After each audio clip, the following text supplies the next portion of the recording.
Olá, a paz do Senhor Jesus Cristo a todos. Você está no podcast Experiência com Deus. Eu sou Luciano Faioli e é sempre uma alegria estar com vocês aqui.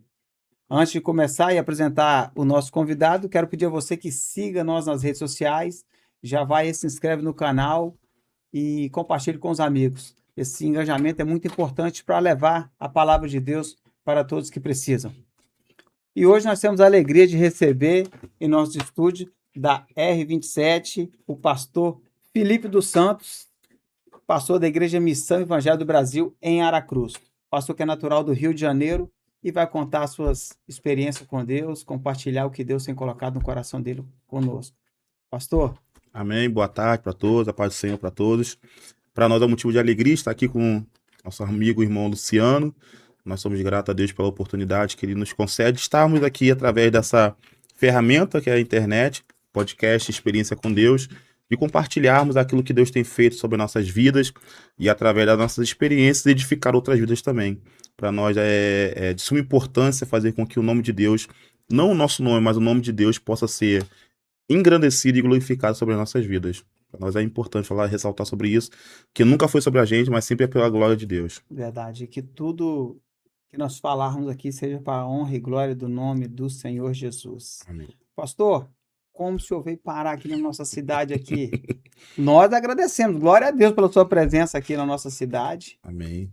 Então tudo começou, é importante ressaltar de que a nossa origem ela nascemos no berço evangélico. Isso é importante ressaltar. Queria muito ter um testemunho de que fui, fiz, tudo mais, mas o maior testemunho que nós carregamos é que nascemos no Evangelho, estamos vivendo no Evangelho e vamos morrer no Evangelho. Para nós isso é o maior testemunho. Então nós somos oriundos de uma família evangélica. Meu pai, minha mãe e meus dois irmãos, tivemos sempre essa criação desde com muita dificuldade. Viemos crescendo no Evangelho. E fui criado na Assembleia de Deus, e a Assembleia de Deus, de fato, é uma faculdade, sempre como gosto de falar sobre isso. E lá nós crescemos, nos desenvolvemos, e lideramos jovens, adolescentes, escola bíblica dominical, e a minha criação foi muito fixada e pautada e muito massiva na questão de Bíblia. Meus pais sempre fizeram questão de ler Bíblia, fazer resumo. Na época eu não entendia, mas eu compreendo muita coisa hoje, que tudo isso foi preparação de Deus para que pudéssemos assumir essa responsabilidade de estar levando o nome do Senhor Jesus Cristo para outras pessoas.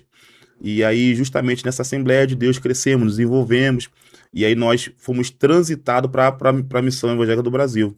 E aí lá também nós continuamos exercendo a responsabilidade de liderar adolescentes, e graças a Deus com uma equipe muito abençoada, nós conseguimos fazer um bom trabalho e aprove o Deus usar o nosso bispo para nos enviar para a cidade de Aracruz, um desafio. Nós já éramos pastores, falou eu e minha esposa, nós já estávamos pastoreando, auxiliando, né, na verdade, mas não de uma forma direta. E aí surgiu esse desafio de estarmos aqui em Aracruz, e até hoje estamos aqui labutando. Graças a Deus tem sido uma experiência proveitosa, porque temos aprendido edificando outras pessoas, e com certeza temos certeza que o fruto disso tudo vai ser salvação de almas, edificação de famílias, e para nós é muito satisfatório ver tudo que Deus tem feito através das nossas vidas aqui na cidade de Aracruz. Então a sua vinda para a cruz foi tudo um processo vindo da parte do Senhor. Da parte do Senhor. Eu costumo resumir um pouco a nossa história, falando em questão de família, desde quando nós estávamos na Assembleia de Deus e fomos sendo desenvolvidos nessa estrutura. Meus filhos também cresceram também nessa estrutura de aprender, de estar sempre focado. Eu sempre falo que eu sempre fui muito rato de igreja, né? Então, onde tinha um evento, onde tinha culto, onde tinha alguma atividade, nós estávamos inseridos, até porque eu também sou músico, então, jovem músico, então estava sempre envolvido em qualquer tipo de atividade, congresso, saída, festividade. E para nós, fomos crescendo dentro dessa atmosfera, né? Fomos obreiros, diácono, presbítero, e fomos ordenados a pastor. E aí cheguei a ser vice-presidente da denominação da Assembleia, e nós não tínhamos nenhum motivo para podermos ser deslocados dali, até porque tínhamos uma responsabilidade, tínhamos alguns compromissos, tínhamos uma estima muito grande do povo. Só que aí entra a fase da transição, e aí que eu costumo dizer, isso é importante para quem também nos ouve, porque existem alguns momentos em que o céu ele vai criar alguns desconfortos. Isso aí é para pessoas maduras, né? Não estou dizendo na situação de pessoas que procuram motivos para poder sair de determinados lugares. Mas eu falo na situação em que, quando a pessoa é madura o suficiente para poder ouvir a voz de Deus, a pessoa se submete ao desconforto que Deus dá para alguns ambientes. Um exemplo, esse desconforto não quer dizer que é algo de errado, mas é um sinal que Deus está dando assim, ó, que o ciclo nesse ambiente já acabou a validade. E aí a gente pode pensar assim, caramba, eu fiquei um tempão construindo, eu fiquei um tempão planejando, eu tenho uma história nesse determinado lugar, e parece que Deus está tirando o meu telhado, Deus está me deixando desabrigado, mas não é isso. Quando Deus promove um desconforto ou permite um desconforto chegar em qualquer tipo de situação, é Deus dizendo assim, olha, eu estou te impedindo de você se acostumar com esse ambiente que está pequeno para o que eu vou fazer sobre a tua vida. Então existe alguns tipos de desconfortos, é que é importante para quem nos ouve, que o céu permite para que possamos nos deslocar. Um exemplo, Abraão. O que Deus tem para a vida de Abraão é: Abraão, através de você eu vou fazer uma grande nação. Só que é necessário você sair da tua parentela, da casa dos teus pais, porque o que eu vou fazer sobre a tua vida não cabe aí. José foi vendido pelos irmãos, foi na casa de Potifar, pensou que estava bem. Engraçado que toda vez que a gente pensa que está equilibrado, está estabilizado, o céu vem para poder quebrar nossas pernas. Não, tô bem aqui com meus irmãos, tô com uma túnica bonita que meu pai me deu. Aí Deus fala assim: vai ser vendido. Ele é vendido, chega na casa de Potifar. Diz o texto que tudo que José colocava a mão era abençoado. Que melhor coisa do que isso? Onde eu coloco a mão, Deus está abençoando. Aí, quando José pensou, eu tô estabilizado, o que Deus faz? Levanta um desconforto. Vem uma acusação, vai para onde? Para cadeia. E lá na cadeia, diz o texto que ele ficava com a chave do presídio, né? Mas tô tranquilo, mas o céu ele permite assim, ó, vamos causar um desconforto também. Porque eu entendo muito isso, Luciano, que o céu está dizendo assim, olha, não é o trono que vem a você. Eu preciso te preparar para chegar até o trono. Então, para quem nos ouve, possa ter essa maturidade, que alguns desconfortos não é o carimbo de Deus dizendo assim, olha, o que eu tenho para você não cabe mais aqui. Eu preciso te levar para um lugar de destino em que outras pessoas serão abençoadas através da tua vida. Então, nós saímos da Assembleia, chegamos na Missão Evangélica do Brasil, fomos muito bem recebidos, acolhidos, e de lá, Deus nos trouxe para cá. E estamos aqui trabalhando, gosto muito, amo muito pregar, amo muito falar, ensinar a palavra.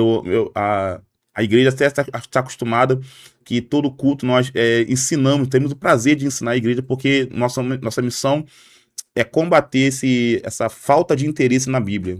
Entendemos que somos um povo que somos guiados pela palavra de Deus e precisamos ter esse amor pela palavra de Deus, senão não fazemos diferença nessa geração. E você falando de Bíblia, hoje até a política mesmo fala aí, às vezes os caras querem mudar a Bíblia, porque quando é confrontado com a palavra, gera um total desconforto em quem não quer seguir a palavra. E esse aí é o grande perigo da relativização, né?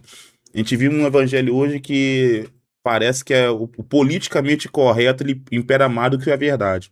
É o tipo que as pessoas preferem não confrontar, né? Para não perder seguidores, para não ser cancelado na internet, para poder não perder, enfim, questão de liderança espiritual, para não perder o povo. Eu não posso chegar e pregar a verdade para A, para B, porque senão eu perco o povo. Eu perco a multidão, eu perco apoio, eu perco força, né? Mas o interessante é que o próprio Jesus ele não está preocupado com isso. Não está preocupado com isso. Tanto que a gente, olhando para as escrituras, a gente observa que a missão originária de Jesus não era de fazer milagres, não era de curar. A missão de Cristo era ensinar o reino. Então, a maior ocupação de Cristo era reunir a multidão. Tanto que o Mateus capítulo 5, né, que é o sermão da montanha, o próprio Jesus vai ser ocupado, do capítulo 5 até o capítulo 7, ensinando, ó, no reino de Deus é comparado assim, o reino de Deus, então ele vai se ocupar em ensinar. Então a missão prioritária de Cristo não era curar, não era libertar, né, expulsar demônio, mas era ensinar a palavra. Hoje as pessoas fazem o contrário. Não, vamos focar no milagre. Não, vamos focar na campanha. Nada contra quem faça isso, mas a missão prioritária do evangelho não é trazer um conforto para nossa alma aqui na terra, mas preparar a nossa alma para poder estar no céu. E quando a gente negligencia a palavra, creio eu que a gente vai deixando a próxima geração raquítica, e aí tudo que você vai tentar criar agora, as pessoas vão rejeitar. Diz um pensamento que eu amo muito recitar isso, que tudo que uma geração abre, né, as portas, né, tudo que uma geração ela vai negligenciando, a outra abraça. Então, se eu rejeito a Bíblia agora, o perigo não é para essa geração. O perigo é para as próximas gerações, para os nossos filhos, para os nossos netos. Então, se a gente deixa de falar a verdade agora, a próxima geração vai cair naquele negócio do não tem nada a ver. Não tem nada a ver, não tem nada a ver. E aí a gente vai deixando, vai reduzindo o evangelho, e aí a gente vai vendo um montão de tipo de pseudos evangelhos, né, sendo criado aí. Você pode tudo. Pode tudo, pode tudo, pode tudo. Só que é aquilo que eu costumo dizer. O céu ele não é inclusivo. O céu ele é exclusivo. Para quem? Para quem ama a palavra, para quem obedece a palavra, para quem vive a palavra. E aí que é o determinante para a gente viver de fato e agradar a vontade de Deus. Amém. Glória a Deus. O senhor falou aí e eu quero frisar que eu estava vindo no carro agora pensando, nós, uma geração que viemos conhecendo um pouco de Bíblia, conhecendo um pouco não, conhecendo bastante, que nós era pregado em cima de Bíblia. Hoje nós temos muita informação. Hoje um jovem hoje vai aí numa inteligência artificial, puxa o que ele quer. Então, tipo assim, nós é difícil dobrar nós. Qualquer outra pregação que venha é diferente do que está escrito aqui na Bíblia. Porque a gente foi criado de uma forma que a gente aprendeu que isso aqui é a verdade absoluta. Então, como as pessoas estão querendo distorcer o que tem aqui, a próxima geração está em risco. Com certeza. E justamente aquilo que não é para ser aceito, agora pode ser aceito. E aquilo que é para poder ser mantido, as pessoas têm trocado por outras coisas. A pessoa troca muito mais o tempo de oração, aí troca a oração por uma distração. A pessoa, em vez de fazer, no caso, de gastar o seu tempo, investir o seu tempo lendo a palavra, a pessoa prefere muito mais maratonar uma série. Claro que tem tudo uma proporção específica, cada um tem o seu tempo para fazer o que quiser. Porém, a gente está deixando muito de lado as questões, a base do evangelho. Quando você vai olhar para a escritura, quando Jesus fala no Mateus capítulo 7, ele apresenta dois tipos de estruturas que nós precisamos manter nessa geração. A própria Bíblia não se abstém de mostrar o certo, o que é o errado, mas aconselha a fazer o certo. Então, um homem tinha uma missão de poder edificar uma casa. Ele vai edificar onde? Na areia. Na areia é mais fácil fazer. Cavar na areia é muito fácil. Diz o texto que ele vai, cava, faz a estrutura, cava na areia, edifica a sua casa, aí vem o quê? Vem o vento, sopra o vento, vem as águas, e aquela estrutura todinha caiu. Aí, porém, tem outro, a Bíblia vai mostrar um outro panorama. Também tem um homem que ele vai edificar a sua casa onde? Na rocha. Entre a rocha e a areia, o que é mais fácil? Rocha. Questão de tempo? A areia, perdão. É mais fácil edificar na areia. Questão de mais esforço? O que exige mais esforço é na rocha. Menos esforço, na areia. Então, o que é mais fácil? A areia. Menos tempo? A areia. O que não vai me dar mais trabalho? A areia. O que vai me dar o resultado mais rápido? A areia. Só que tudo isso não se sustenta na hora da aprovação.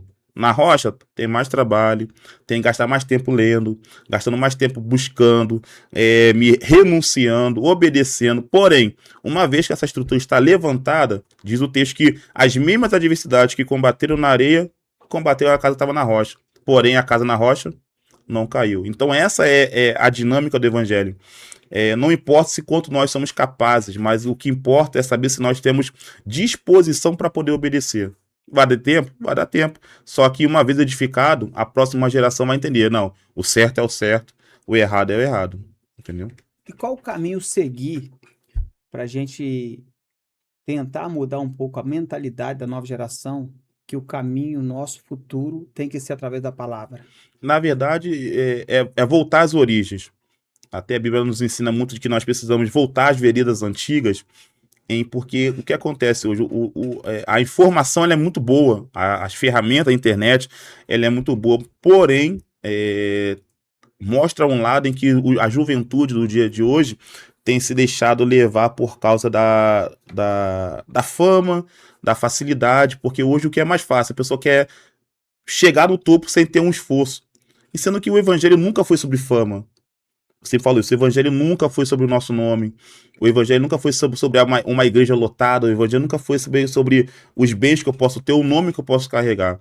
O evangelho é muito mais baseado naquilo que eu tenho para poder entregar mediante aquilo que o céu já me confiou. Só que a geração de hoje não quer gastar mais tempo. A geração de hoje é muito mais pragmática, né? Não quer fazer o que é certo, quer fazer aquilo que dá certo. Então, essa é a diferença. Fazer o que é certo, eu vou ter que gastar tempo sem. Hoje, a gente vê um grande esvaziamento nas igrejas sobre escola dominical, sobre o culto da palavra. A geração de hoje não quer isso. Mas a geração de hoje quer estar no púlpito, quer estar com o microfone na mão, quer ter o seu nome no banner, e às vezes a pessoa não tem nada para poder entregar, mas a pessoa quer ter o glamour de estar em evidência, né? Só que essa questão de evidência, ela vai na contramão daquilo que é o evangelho. O próprio João Batista, que é uma das pessoas que, para mim, me chama muita atenção, é que ele teria toda a oportunidade para poder fazer o seu nome numa época que ele antecede o Messias, e ele vai justamente sair do centro, né, e vai para o deserto.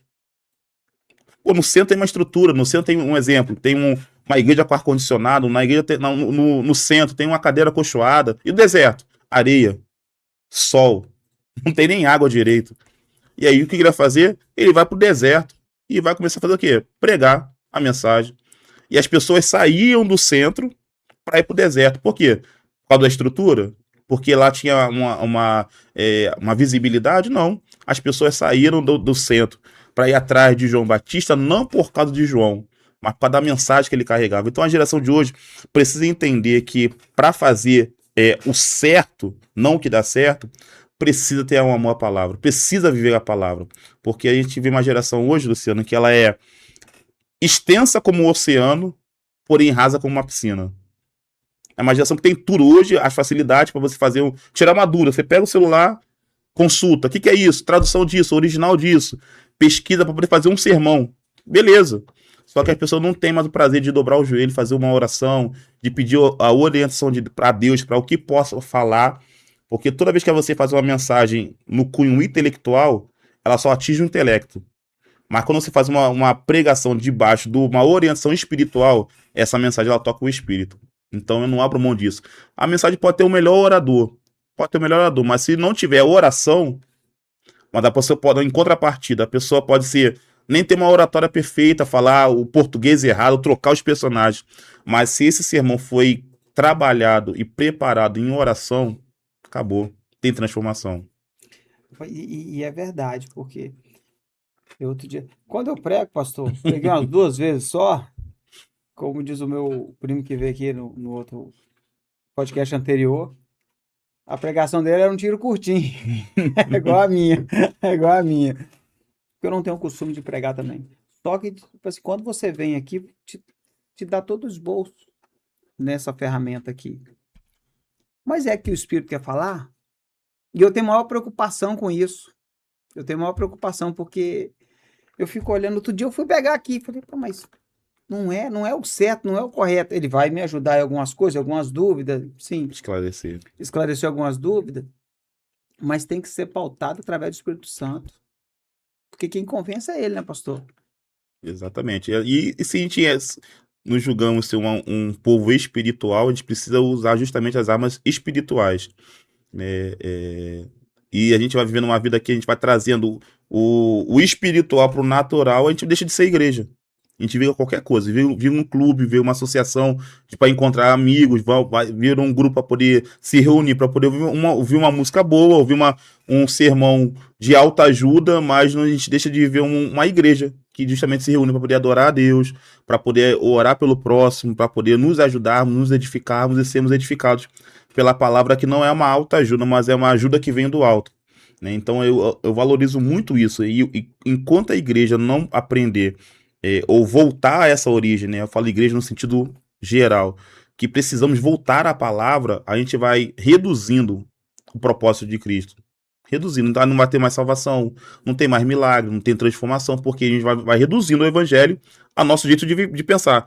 Eu penso assim, mas entre o que você pensa e a palavra de Deus, o que tem que prevalecer é a palavra de Deus.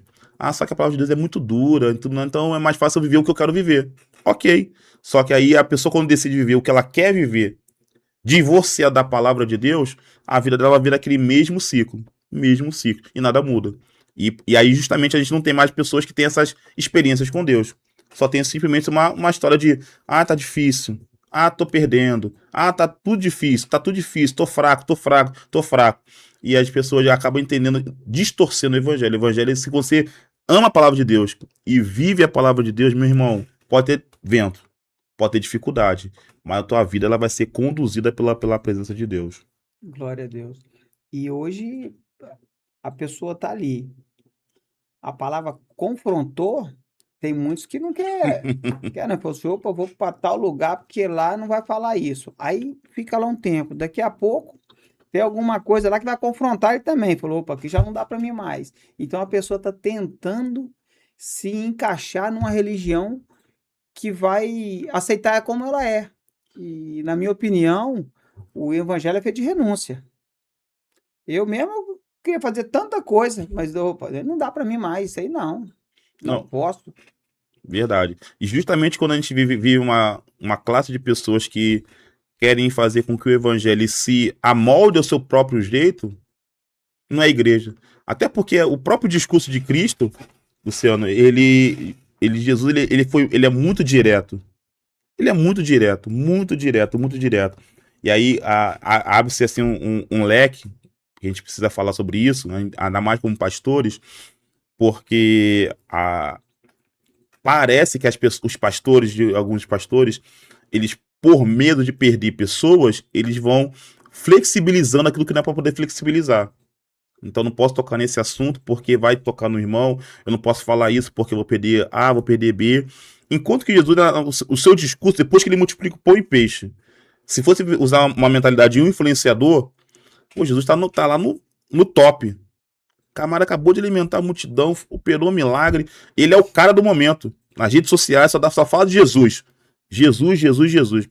Aí Jesus, depois que operou esse milagre, ele vai para um outro lado e a multidão vai atrás de Jesus. Jesus atravessa de barco, a multidão vai a pé atrás de Jesus. Olha isso. Cara, Jesus, ó, eu sou o cara. Chega do outro lado, a multidão, Jesus ficou preocupado, tomou atrás do Senhor, que não sei o que é. Jesus falou o quê? Não, vocês não estão atrás de mim. Vocês estão atrás do pão que eu multipliquei. Só que agora não vai ter mais pão, não. Agora tem palavra agora. E Jesus começou a bater, bater, bater, falou a verdade. Confrontou. E aquela mesma multidão que voltou a pé, foi embora. Aí o discípulo assim, Jesus, abre o olho aí, modo de dizer, né, conjecturando. Jesus, muda aí o sermão, porque a multidão tá indo embora. Jesus, muda o sermão. Não, Jesus, pega leve. Aí Jesus veio pro discípulo assim, olha, tô preocupado com isso não. Quer ir embora também? Pode ir embora. Aí Pedro falou o quê? Pra quem iremos nós? Só tu tens a palavra de vida. Então a gente tá fazendo o quê? A gente tá tentando prender, em questão de pastores. Eu sou novo, tá? Mas eu tenho essa vivência aí, então isso me habilita nessa um pouco poder falar sobre isso. A gente quer manter perto quem já foi embora há muito tempo. Então o evangelho não é para poder fazer um cercadinho para poder prender pessoas imaturas. Ou você entende, ou você não entende. Essa é uma experiência que eu aprendi muito com Deus em questão de liderança. Claro que a gente vai aprendendo com outras pessoas também, mas isso na prática a gente vai entendendo que a gente não pode tentar prender quem já foi embora há muito tempo. E o evangelho não é questão de eu tenho que fazer de tudo para o Luciano ficar aqui. Não, não. Quando o Luciano maduro entender, cara, não, o que diz a palavra? Se quem quiser vir após mim, quer vir? Amém. Negue-se a si mesmo. Tome a cada dia a sua cruz e siga-me. Qual o evangelho de hoje? Eu quero ir, mas tem que ser do meu jeito. Então, filho, não é evangelho. Não é evangelho. Eu já trouxe vários pastores aqui, batista, presbiteriana, e é tudo glória a Deus que é nessa linha mesmo, da palavra, entendeu? E tem que ser assim. E eu glorifico o nome do Senhor porque a gente vê um alinhamento e uma preocupação dos pastores. Outro dia mesmo estava com o pastor Volmar aqui, da igreja da Capibara. Pibara, né? Um grande abraço para o pastor. E tem toda quarta-feira lá, tipo, igual um culto de ensino, né? Ele falou sobre bebida alcoólica e no outro ele ia falar sobre jogos de azar. Então, você vê que o alinhamento Tá em cima da palavra. São certas coisas que o mundo nos oferece aí, porque pela lógica, eu conversando com um amigo meu outro dia, ele falou assim, não, cara, se é legalizado pelo governo, não é pecado. Mas aí o cara entra num jogo, voltando aqui para a parte de jogos de azar, aquilo vicia. O cara pegou R$ 50, em Vai pro vez, jogo. vai no jogo, aí perde. Aí mais 50, perde. Mais 50, perde. Vira um vício. Então, aí beleza, aí ele ganha, vamos lá, esses jogos é assim, parece que dá um pouquinho e o cara E ganha. Aí ele acha que Deus está abençoando, não é. ainda coloca o dedo no meio E ainda. coloca.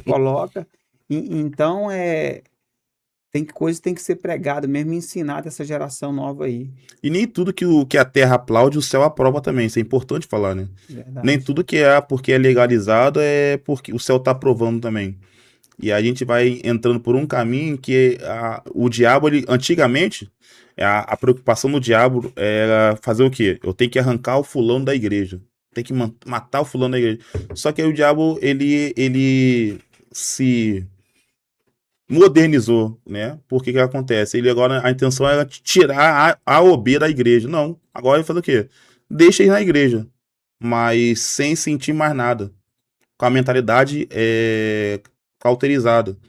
Então, aí, justamente, a única coisa que tem poder de trazer cura para a mente desses indivíduos é a palavra de Deus. Se a gente tirar a palavra de Deus, meu amigo, a gente vai virar qualquer outra coisa.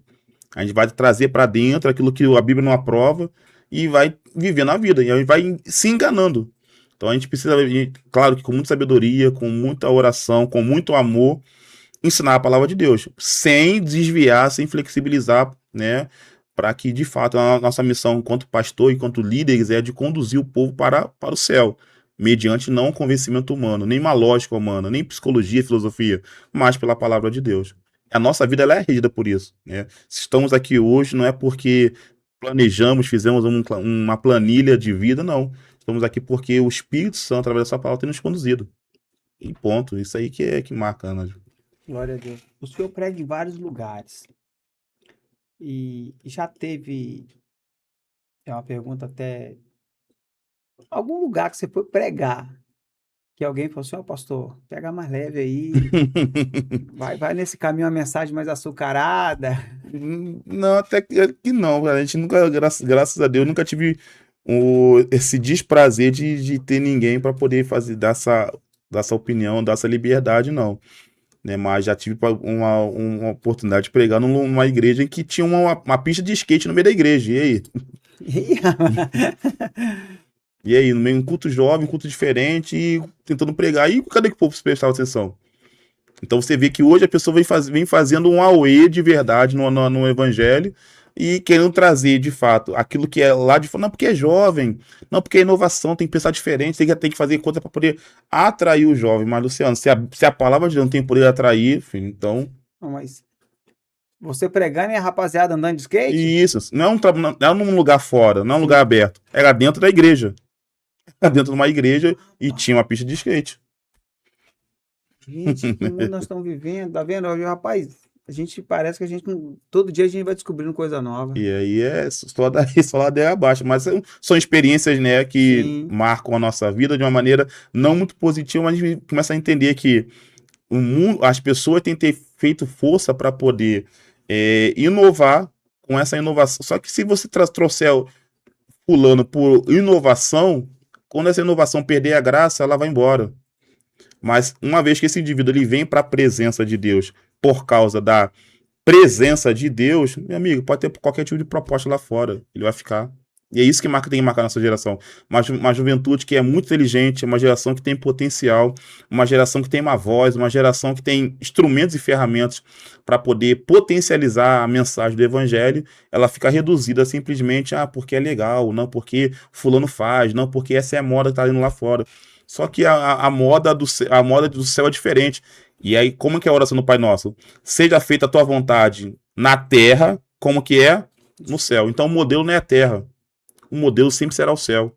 Quando a gente aprender isso, que as coisas podem acontecer aqui embaixo, mas nós precisamos seguir o modelo, seguir o padrão, acabou. e nada surge assim do nada, né? É uma mentalidade que eu acho que vem mudando lá de trás, né? Até chegar no que nós estamos vivendo hoje. Eu lembro que eu fui num show de uma banda gospel lá no ginásio Alves Cabral, aí em Vitória. Se eu não me engano, é isso mesmo.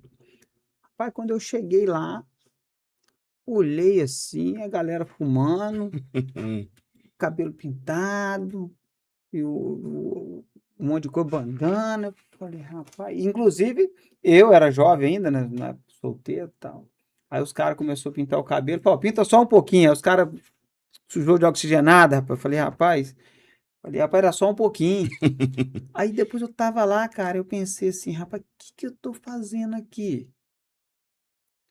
Show, era um show gospel, mas meu irmão parecia um rock and roll brabo mesmo. Aí depois ele falou a palavra, tal, tal. Depois os caras, rapaz, que palavra, que palavra. Nós ainda que entende um pouco da palavra, tal. Mas, rapaz, se você olhava assim, é a mesma coisa, você tá em outro lugar, ué.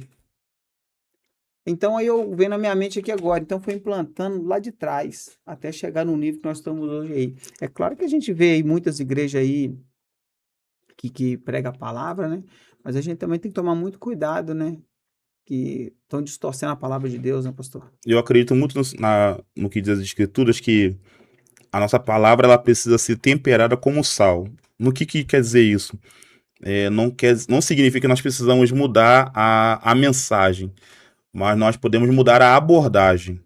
Então tem N maneiras de você transmitir uma mensagem usando ferramentas que estejam à tua disposição, sem corromper a essência da mensagem. Então, justamente a gente vai vendo uma geração que as pessoas fazem o contrário. Elas estão mudando a mensagem e imitando a abordagem do mundo. Entendeu? E aí justamente aí começa a entrar a contradição. Porque parece que é uma disputa de cabo de guerra, né? Para poder prender o jovem. Não, aqui a gente oferece isso. Aí a igreja, não, aqui eu também posso oferecer isso. Não, aqui eu te ofereço isso. Não, aqui eu também posso oferecer isso. Enquanto que é o necessário para transformar a vida do indivíduo, que é a palavra de Deus, ela tem ficado em segundo plano.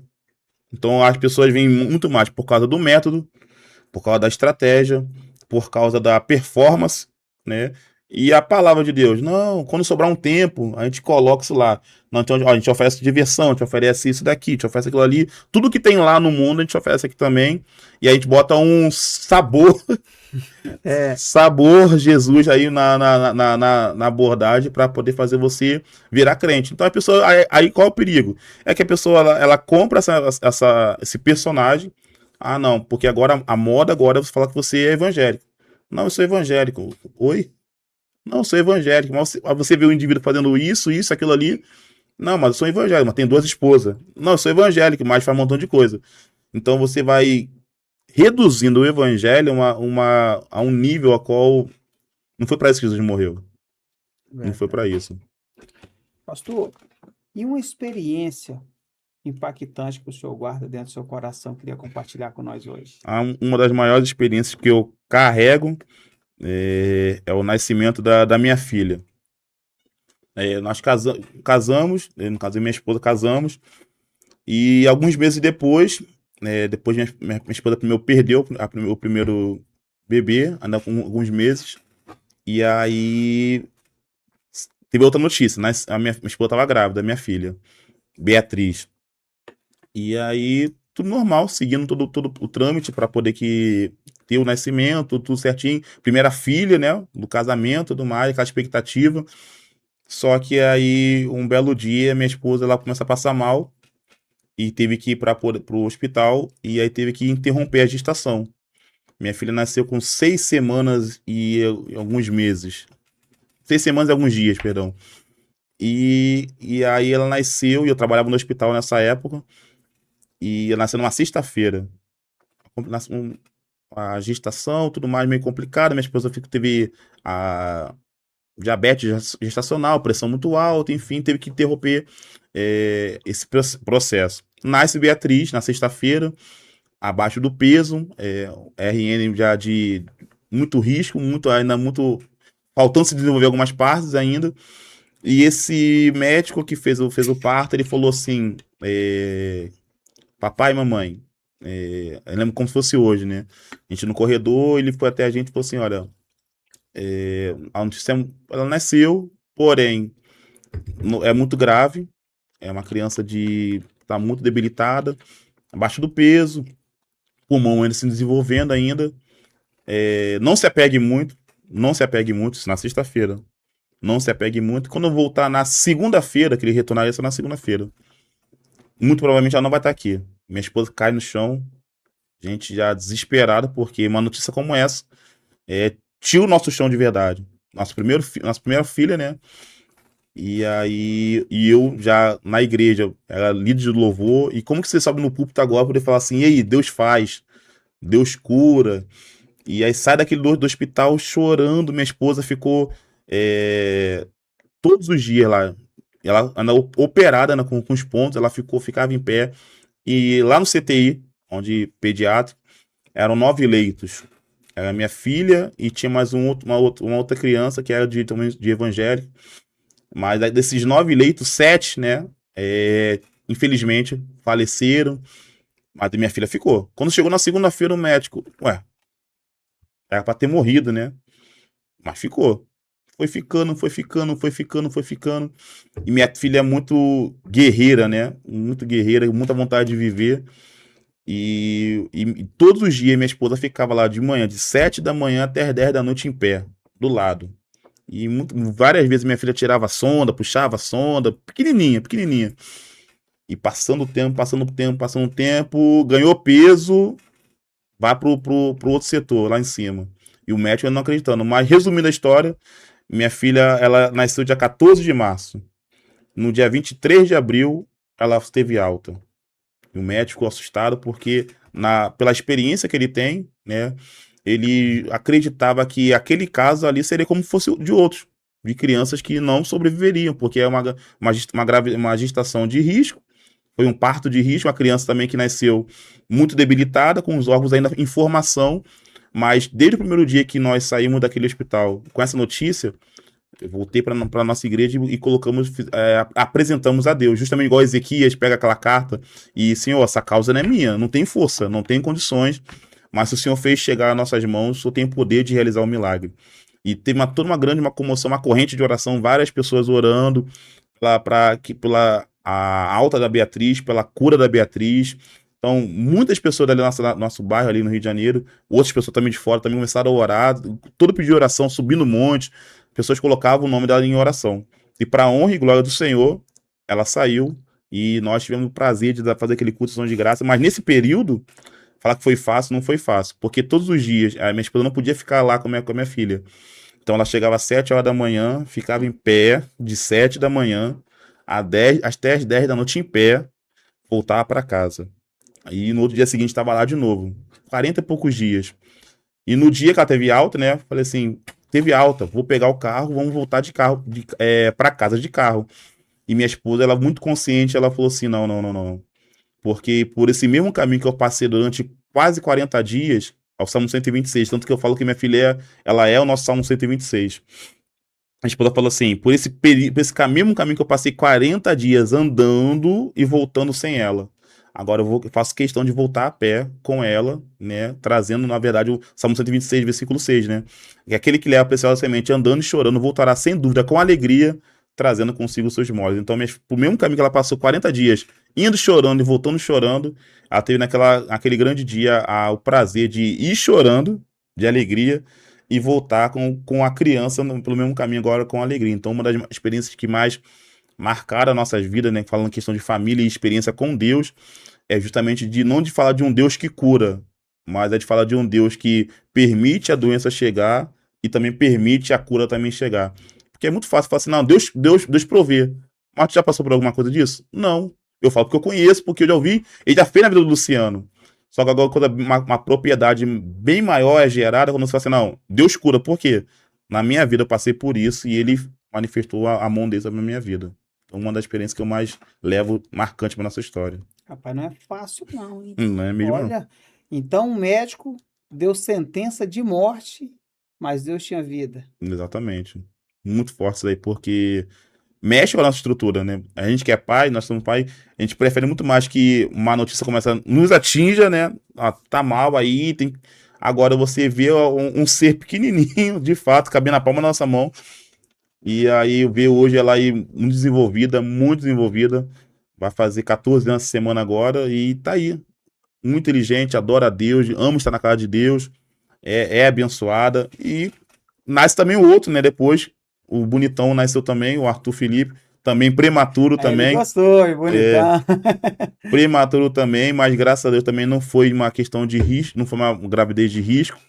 Só que a experiência de Arthur é também um pouco marcante, é marcante também, porque quando minha filha, né, antes de fazer 1 ano, passa um indivíduo na rua onde a gente morava, e ele, aparentemente bêbado, né, ele olha pra minha esposa e fala assim, a senhora tá grávida. Minha esposa, assustada, não, tô segurando uma que vai fazer 1 ano. Não, tá grávida. Passei uma luta aqui. Não, deixa passar um período aí, não. E Deus manda dizer que ele vai ser um menino. E na família da minha esposa só tinha menina, só mulher, mulher, mulher. E agora não, vai nascer um menino aí. E ele vai ser pastor e tudo mais. Começou a entregar minha esposa já assustada. Vai embora, moço, vai embora. Passa um tempinho aí, o que acontece? Tá grávida. E quem é que nasce? Arthur Felipe. Nada meio prematuro, mas eu entendo que tudo isso, Luciano, é fruto de promessa. E na época a gente não entendia muito por que Deus deu um atrás do outro, né? Literalmente foi um atrás do outro. E hoje a gente entende porque eles são ferramentas de Deus nas nossas vidas, no nosso ministério. Minha filha, ela canta, ela dança, ela ajuda na sala das crianças. Meu filho é músico também, toca bateria também.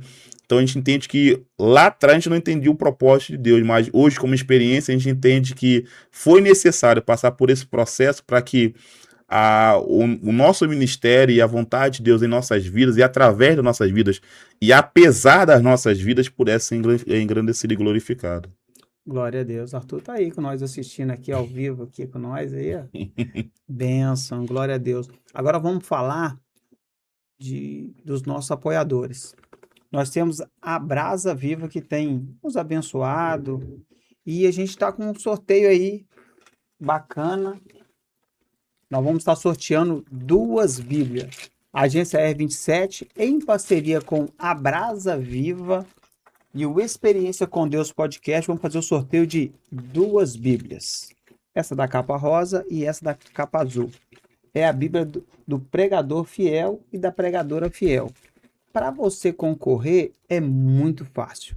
Você vai seguir a Brasa Viva, vai lá no post oficial, lá no feed da Brasa Viva ou do Experiência com Deus, ou uma das 2 páginas, e você vai seguir Brasa Viva, Experiência com Deus Podcast e a agência R27 e marcar 2 amigos. Quanto mais você marcar e comentar, mais chance você tem de ganhar. Deus abençoe. E o pessoal está me mandando mensagem perguntando: mas é para todo o Brasil? Todo o Brasil, frete grátis. Falei, todo o Brasil, vai que a pessoa mora fora do país, eu tenho que mandar. No Brasil eu consigo ainda. No fora do Brasil que é complicado. É complicado. E temos também o Divino Macarrão. Divino Macarrão é do nosso amigo Luciano Marques, mas eu sou esposa Joyce, que tem nos abençoado, abriu esse empreendimento. Macarrão, uma delícia. Então, precisou de fazer um lanche diferente, Divino Macarrão. Tá aí o contato deles. Então, precisou de fazer um lanche, Divino Macarrão. Gratidão a todos aí. Segue lá, Divino Macarrão também. Pastor, e como o senhor lida, por exemplo, se tem algum desafio lá no seu ministério lá, como tratar a ovelha sem ferir ela? Tudo ela parte da questão primeiro do amor. Né? A palavra, ela tem que. Esse tratamento aí não pode ser um tratamento baseado em um sentimento de raiva, um sentimento perigoso. Né? Eu creio muito nisso, que todo tratamento ele precisa replicar e reproduzir o que Cristo faria, da maneira que ele trataria. Porém, também hoje é um tanto que complicado, porque tem que ser uma via de mão dupla. A pessoa também precisa querer ter esse tratamento. Eu sempre costumo dizer que quando você está passando mal, não é o médico que vai na tua casa. Você precisa, identifiquei um problema, eu preciso me deslocar até o hospital e lá, justamente, o médico ele vai me diagnosticar e me receitar o medicamento, né, o tratamento certo para que eu possa ser curado. Só que hoje as pessoas preferem se manter doente, se recusar a ouvir a orientação do médico e ainda quer culpar o médico porque receitou aquilo que ela não gostaria de receber. Então, hoje em dia, é um tanto que complicado a gente querer tratar as pessoas, porque as pessoas elas não querem ser tratadas, né? Em sua maioria. E o interessante é que quando as pessoas se submetem a esse tratamento, por mais doloroso que possa ser, por mais que possa gerar para essa pessoa algum incômodo, depois que o tratamento ele é concluído, a pessoa fala assim, foi necessário. Foi necessário, porque senão eu poderia entrar num caminho perigoso. Porém, também existe alguns tipos de tratamento, Luciano, que é importante a pessoa também não fazer nada. Em que sentido? Uma vez você já falou uma vez, já falou duas vezes, já orientou, porque eu também não acredito numa liderança impositiva. A liderança tem que ser essa via de mão dupla. A ovelha, ela precisa que não. Eu quero ser tratada, eu quero ser cuidada. Porém, existem algumas maneiras, alguns métodos que o próprio Deus permite a pessoa quebrar a cara. É justamente na questão do filho pródigo. O filho pródigo está num lugar, a casa do pai. Surge um pensamento nele que ele precisa, eu tenho que sair daqui porque eu quero viver a minha vida. Na casa do pai ele tem cuidado, na casa do pai ele tem alimento, na casa do pai ele tem roupa, na casa do pai ele tem tudo. Só que aí o pai não faz força para poder prender ele. O pai, nós somos pais, né? Se o teu filho fala assim, ó, pai, eu quero ir embora de casa, você vai fazer o que com ele? Não, tu não se manda, fica aí. Não, acabou. Só que o texto diz que o pai não faz nada. Mas outra, porque em Lucas capítulo 15, é uma parábola só dividida em 3 etapas, né? Que é a ovelha perdida, a dracma perdida e o filho pródigo. Nas duas primeiras, na ovelha perdida, o pastor vai lá atrás e, opa, vem cá, tu saiu, se perdeu, recuperei. A dracma perdida, a moça vai varrer a casa e acha a dracma, beleza. Essas duas histórias, essas duas experiências são parte de quem perdeu para recuperar. Só que o filho pródigo não, ele tá na casa do pai e ele decide sair. E o pai não faz força. O pai não faz força para poder prender. Aí foi necessário o filho sair, quebrar a cara, gastar tudo que tinha, porque ele fala assim, pai, me dá a herança. A herança não dá para quem tá quando tá vivo. A herança é para quem dá, só se recebe se alguém morrer. Então, entre linhas, tá dizendo assim, olha, o senhor para mim morreu. Pai, o senhor para mim já morreu já, então precisa me dar o que é meu por direito, eu vou embora. Ele reclama os seus direitos, mas esquece seus deveres. Nessa geração, que é um leão para poder gritar pelos seus direitos, mas é um gatinho, desculpa a expressão aqui, para poder entender o seu dever, que é o de obedecer e se submeter. E aí gasta tudo que tem, vive dissolutamente, aí vai para onde? No chiqueiro. Aí lá no chiqueiro, lá no meio dos porcos, ele sente fome, e ele fala assim, caramba, o que eu tô fazendo aqui? Na casa do meu pai tinha pão, na casa do meu pai tinha conforto, e a minha fome é tão grande que eu tô com vontade de comer a comida do porco. E aí ele fala assim, aí diz o texto, que ele caiu em si. E aí que eu queria chegar. Tem alguns tipos de tratamento que, quando as pessoas se submetem de primeira, perfeito. Pastor, cheguei aqui, errei, pastor, fiz isso, ó, me ajuda que eu quero mudar minha vida, beleza. Porém, tem pessoas que são irredutíveis. Não quer, vai sassar de cara aqui, vai correr daqui, ninguém me manda, eu sei da minha vida. Aí Deus permite as pessoas viverem uma vida, um caminho perigoso, Deus permite, para que nesse caminho a pessoa possa cair em si. Porque quando o conselho não te ajuda, quando a pessoa não quer mais ouvir a voz de Deus, o que Deus vai fazer? Eu vou deixar você viver as suas próprias experiências. Porque através dessa experiência você vai cair em si. Então acredito muito quando o evangelho ele provoca isso nas pessoas. Não por causa da palavra, mas porque a pessoa decidiu se afastar para poder ver a sua própria vida e nesse caminho que ela está trilhando pela permissão de Deus, né, pela vontade soberana, pela vontade permissiva de Deus, ela cai em si, ela fala assim, caramba, é uma frase que minha esposa usa muito, que as pessoas, quando ela vive um caminho perigoso, ela começa a ter percas desnecessárias. Não é para poder perder, mas porque trilhou isso, não quis ser tratada, perdeu o que não tinha que perder. Não quis ouvir, sofreu o que não tinha que sofrer. Se desse ouvido lá atrás, já tinha, ó, não tem um resfriado, tem que tomar um remédio. Ah, não quero não. Ah, não quero não. Aí esse resfriado começa a piorar. Vira uma pneumonia. Ah, não. Depois toma outro pulmão. Quando for ver, tem que estar internado. Então tudo começa com você entender que precisa ser tratado. Quando não, você vai ver a vida mesmo do filho pródigo, que tá lá no meio da lama, aí lá ele lembra. Volta, faz o quê? O caminho de volta. O que poucas pessoas têm coragem de fazer hoje. Que é o quê? Ah, eu falei mal do Luciano, tem que pedir perdão. Ah, não. Pedir perdão pra Deus. Não. Aqui na vertical, beleza, mas na horizontal também tem que ter esse mesmo alinhamento. Então as pessoas não querem ser tratadas, e quando voltam depois tá tudo arrebentado. Mas o que acontece no texto? O pai vai estar lá de braços abertos para receber, dizendo assim: olha, não precisava passar por tudo isso. Se tivesse ficado, tivesse permanecido, ótimo. Mas amém. Amém que caiu em si, né? Então nossa oração é justamente para que pessoas não precisam passar por essas experiências negativas. Mas se passar, que o Senhor permitir ter um tempo hábil para que possa cair em si, para que ele possa retornar para o lugar para onde nunca deveria ter saído. Glória a Deus. E uma palavra para quem está assistindo nós agora para essa nova geração aí. Uma palavra. O texto diz lá em 2 Timóteo, capítulo 2, versículo 6, Paulo ele dá uma recomendação para Timóteo. Timóteo, desperte o dom que há em ti.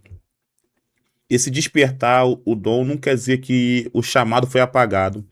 Não significa que o chamado ele foi esquecido, mas simplesmente ele está adormecido. Adormecido por quê? Por causa de quê? Tem pessoas que estão nos ouvindo, né, estão nos assistindo, que de repente estão com a sua vida ministerial travada por causa das lutas, porque a estação que está passando hoje não é uma estação favorável e tem feito com que você possa estar enclausulado em algumas situações e o seu chamado está de fato paralisado. Mas o chamado que Deus deu, te confiou, investiu em você. Esse dom não é para servir de enfeite, é para servir para incendiar uma geração. O dom que Deus confiou para você que está nos assistindo nesse dia não é para simplesmente fazer com que você possa ser um colecionador de dons, mas para que possa fazer você simplesmente uma referência de Deus nessa geração. Pastor, então como é que eu desperto esse dom que está adormecido? Volte a orar, volte a buscar, volte a se envolver, porque através desse despertamento desse dom, o nome do Senhor vai ser engrandecido sobre a tua vida, vai ser glorificado sobre a tua vida. Desperte, porque esse dom não é para uma estação. Isso é profético para quem nos ouve. O dom que Deus te confiou não é para essa estação, é para uma geração. Tudo que Deus confiou nas nossas mãos, e para você também, Luciano, para essa porta que está aberta, não é simplesmente para poder cumprir uma agenda, cumprir um cronograma. Tudo que Deus confia nas nossas mãos não é para um período específico, para simplesmente, deu, agora eu vou acabar, não. Tudo que Deus nos confia é para atingir, para afetar uma geração. E quem nos ouve, quem nos assiste, tanto o Luciano também que está aqui, possa de fato se apegar a essa palavra. Esse dom, amém, essa porta, esse ministério, essa voz, esse serviço, essa tua vida, através da dança, através do louvor da palavra, tudo que Deus te confiou não é para morrer em você, mas é para poder, de fato, atingir uma geração. Então, desperta, orando, desperta, buscando, desperta, se envolvendo, porque através desse despertamento, vidas serão edificadas e o nome do Senhor será engrandecido sobre a tua vida e sobre toda essa geração. Glória a Deus, aleluia. E de onde surgiu esse bordão? Verbo na veia e reino na mente.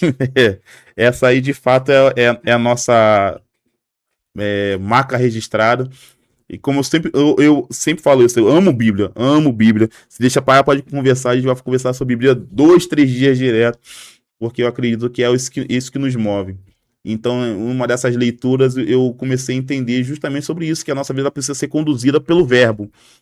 João capítulo 1, que, né, princípio era o verbo estava com Deus, o verbo é o próprio Deus.